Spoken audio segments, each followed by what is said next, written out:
A graça e paz, bem-vindos a mais um devocional, mais um momento que a gente para ler a palavra do Senhor e refletir naquilo que Ele tem para as nossas vidas. Vamos começar com uma oração? Senhor, obrigado por mais essa oportunidade de ler a Tua palavra, obrigado porque nós temos essa oportunidade. Fala aos nossos corações, transforma as nossas vidas através, Senhor, do Teu conhecimento, através do Teu Espírito Santo. É isso que eu te peço e agradeço em nome de Jesus. Amém. E vamos para o devocional de hoje, que se encontra lá em 2 Crônicas, capítulo 4. Nós leremos até o capítulo 6, verso 11. Salomão também fez um altar de bronze com 9 metros de comprimento. Aqui a gente está descrevendo a construção do templo de Salomão. Davi deixou todos os recursos para Salomão. Salomão continuou, pediu sabedoria ao Senhor e começou a construir o templo do Senhor. Então ele fez um altar de bronze com 9 metros de comprimento, 9 metros de largura e 4,5 metros de altura. Depois fundiu um grande tanque redondo chamado Mar. O tanque media 4,5 metros de uma borda a outra, 2,25 metros de profundidade e 13,5 metros de circunferência. Logo abaixo da borda, tinha ao seu redor 2 fileiras de figuras semelhantes a touros. Havia cerca de 20 figuras por metro, em toda a circunferência, formando uma única peça de fundição com o tanque. O tanque ficava apoiado sobre 12 touros, todos voltados para fora. 3 voltados para o norte, 3 para o oeste, 3 para o sul e 3 para o leste. As paredes do tanque tinham 8 centímetros de espessura e sua borda se projetava para fora como uma taça, semelhante a um lírio. Tinha capacidade para cerca de 60 mil litros de água. Fez também 10 pias menores para lavar os utensílios para os holocaustos. Colocou 5 do lado sul e 5 do lado norte. Os sacerdotes, porém, se lavavam no tanque chamado Mar. Fez 10 candelabros de ouro, de acordo com as especificações que havia recebido, e os colocou no templo, 5 do lado sul e 5 do lado norte. Fez 10 mesas e as colocou no templo, 5 do lado sul e 5 do lado norte. Também fez 100 bacias de ouro. Depois construiu o pátio dos sacerdotes e o grande pátio externo. Fez porta para a entrada dos pátios e as revestiu com bronze. O grande tanque de bronze chamado Mar foi colocado perto do canto sudeste do templo.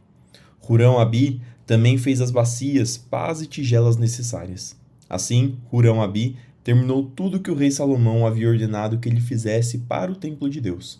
As 2 colunas, os 2 capitéis em forma de taça no alto das colunas, os 2 conjuntos de correntes entrelaçadas que enfeitavam os capitéis, as 400 romãs penduradas nas correntes dos capitéis, 2 fileiras de romã para cada conjunto de correntes que enfeitavam os capitéis no alto das colunas, as bases móveis para levar água com as pias, o mar e os 12 bois debaixo dele, os baldes, as cinzas, as pás, os garfos de carne e os demais utensílios. Hurão-Abi fez todos esses utensílios de bronze polido para o templo do Senhor, conforme as instruções do rei Salomão. O rei ordenou que fossem fundidos em moldes de barro no vale do Jordão, entre Sucote e Zaretã. Salomão usou uma quantidade tão grande de bronze que seu peso não pôde ser medido. Salomão também fez toda a mobília para o templo de Deus: o altar de ouro, as mesas para os pães da presença, os candelabros e suas lâmpadas de ouro maciço, para serem acesas diante do lugar santíssimo conforme determinado. Os enfeites de flores, as lâmpadas e as tenazes, todos de ouro mais puro. Os cortadores de pavio, as tigelas, as colheres e os incensários, todos de ouro maciço. As dobradiças das portas de entrada do lugar santíssimo e do salão principal do templo, revestidas com ouro. Assim, o rei Salomão concluiu toda a sua obra no templo do Senhor. Então trouxe todos os presentes que seu pai Davi havia consagrado, a prata, o ouro e os diversos objetos, e os guardou na tesouraria do templo de Deus. Em seguida, Salomão mandou chamar a Jerusalém todas as autoridades de Israel e todos os líderes das tribos, os chefes das famílias israelitas. Eles levariam a arca da aliança do Senhor do lugar onde estava, na cidade de Davi, também conhecida como Sião, para o templo. Todos os homens de Israel se reuniram diante do rei durante a festa das cabanas, celebrada anualmente no 7º mês. Quando todos os líderes de Israel chegaram, os levitas ergueram a arca. Os sacerdotes e os levitas levaram a arca do Senhor junto com a tenda do encontro e todos os seus utensílios sagrados. Ali, diante da arca, o rei Salomão e toda a comunidade de Israel ofereceram tantos sacrifícios de ovelhas e bois que não puderam ser contados. Lembrando que esses sacrifícios, além de ser uma oferta para Deus, não era desperdiçado, não é uma carne que era lançada fora, mas uma carne que era cozida ou preparada, né? Preparada para ser comida, e era feita uma celebração, e as pessoas que estavam lá celebravam comendo essa comida. Então os sacerdotes levaram a arca da aliança do Senhor para o santuário interno do templo, o lugar santíssimo, e a colocaram sob as asas dos querubins. Os querubins tinham as asas abertas sobre a arca, e elas cobriam a arca e as varas usadas para transportá-la. Essas varas eram tão compridas que suas pontas podiam ser vistas no lugar santo, diante do lugar santíssimo, mas não de fora, e estão ali até hoje.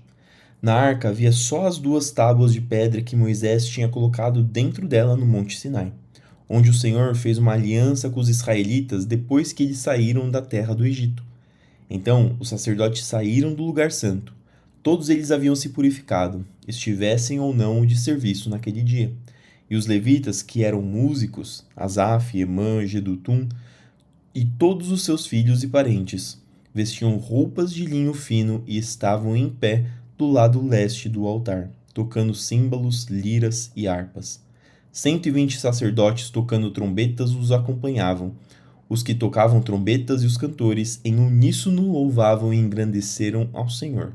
Acompanhados de trombetas, símbolos e outros instrumentos, levantaram as vozes e louvaram o Senhor com estas palavras: Ele é bom, seu amor dura para sempre.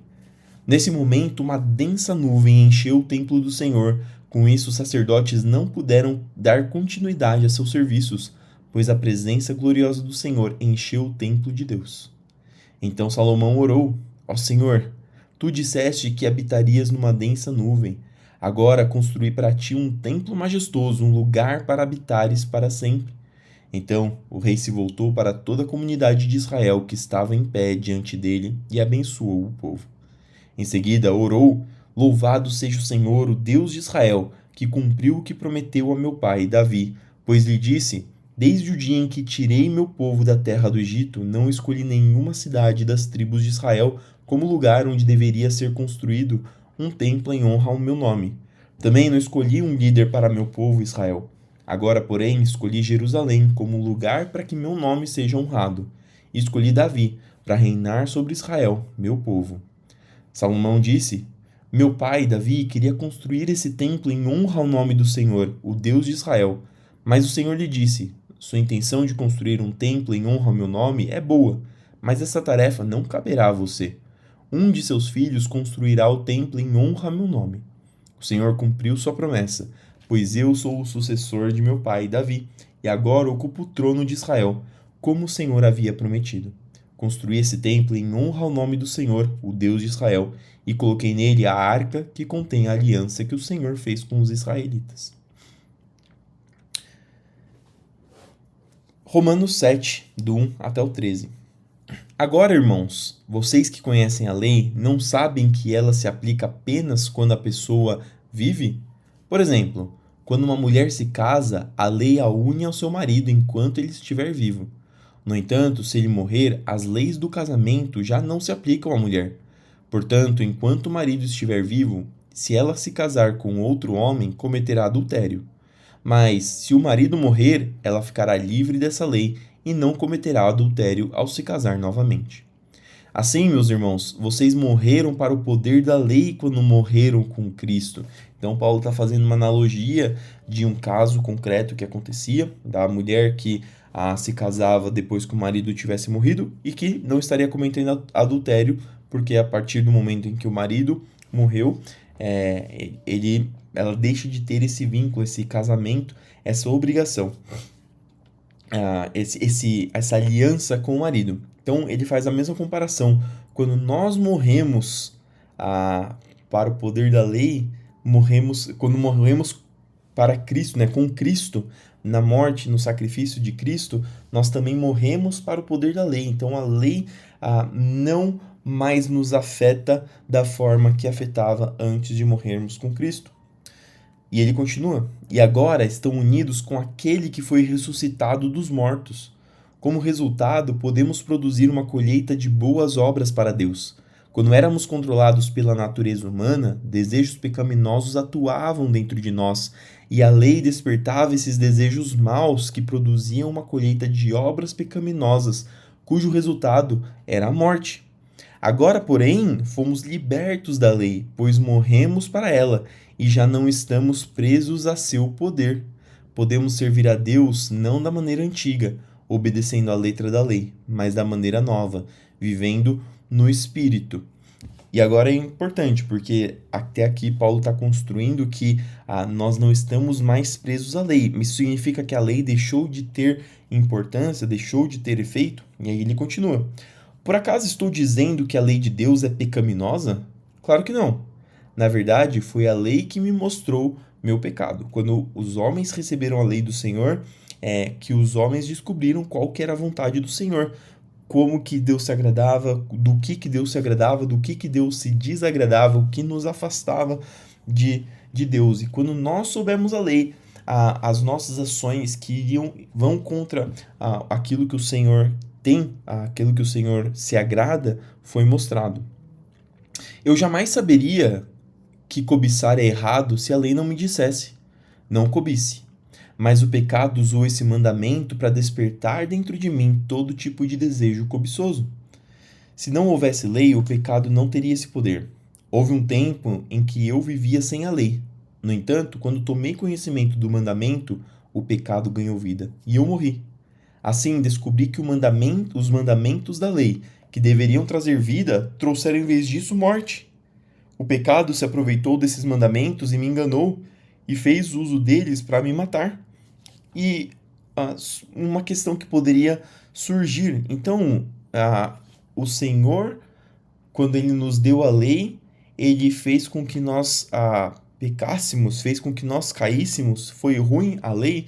Falou, não, porque nós continuávamos fazendo coisas que eram do desagrado do Senhor, só que nós não sabíamos. E a lei veio trazer luz sobre isso. Isso, porém, só demonstra que a lei em si é santa, e santos, justos e bons são seus mandamentos. Mas então, a lei que é boa foi responsável por minha morte? Aí o que Paulo está falando, foi responsável pela minha morte? Claro que não. O pecado usou o que era bom para me condenar à morte. Vemos com isso como o pecado é terrível, usando os bons mandamentos de Deus para seus próprios fins perversos. Salmos 17, do 1 até o 15, oração de Davi.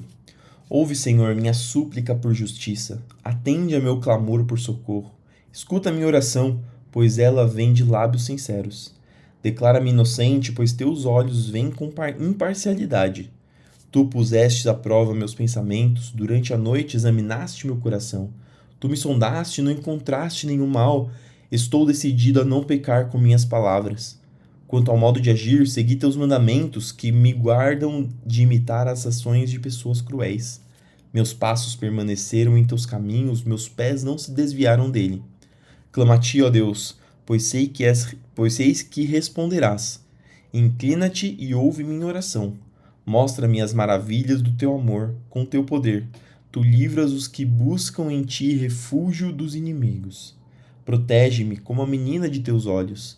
Esconde-me à sombra de tuas asas. Guarda-me dos perversos que me atacam, dos inimigos mortais que me cercam. Eles não têm compaixão, ouve como contam vantagem. Seguem meus passos e me rodeiam, prontos para me derrubar. São como leões famintos, ansiosos para me despedaçar, como jovens leões escondidos, de tocaia. Levanta-te, ó Senhor, enfrenta-os e faze-os cair de joelho. Com tua espada, livra-me dos perversos. Pelo poder de tua mão, Senhor, destrói os que buscam neste mundo sua recompensa. Satisfaz, porém, a fome dos que te são preciosos, que os filhos deles tenham fartura e deixem herança para os netos. Porque sou justo, verei a ti. Quando acordar, te verei face a face e me satisfarei. E por fim, Provérbios 19, 22, 23. A lealdade torna a pessoa cativante. É melhor ser pobre que desonesto. O temor do Senhor conduz à vida, dá segurança e proteção contra o mal. Aqui, o temor do Senhor. Quando nós tememos ao Senhor, quando nós confiamos no Senhor, quando nós dedicamos a nossa vida para o Senhor, então o temor do Senhor conduz à vida, dá segurança e proteção contra o mal. E essas foram as palavras de hoje, espero que entrem no seu coração, que façam morada, que edifiquem a sua vida.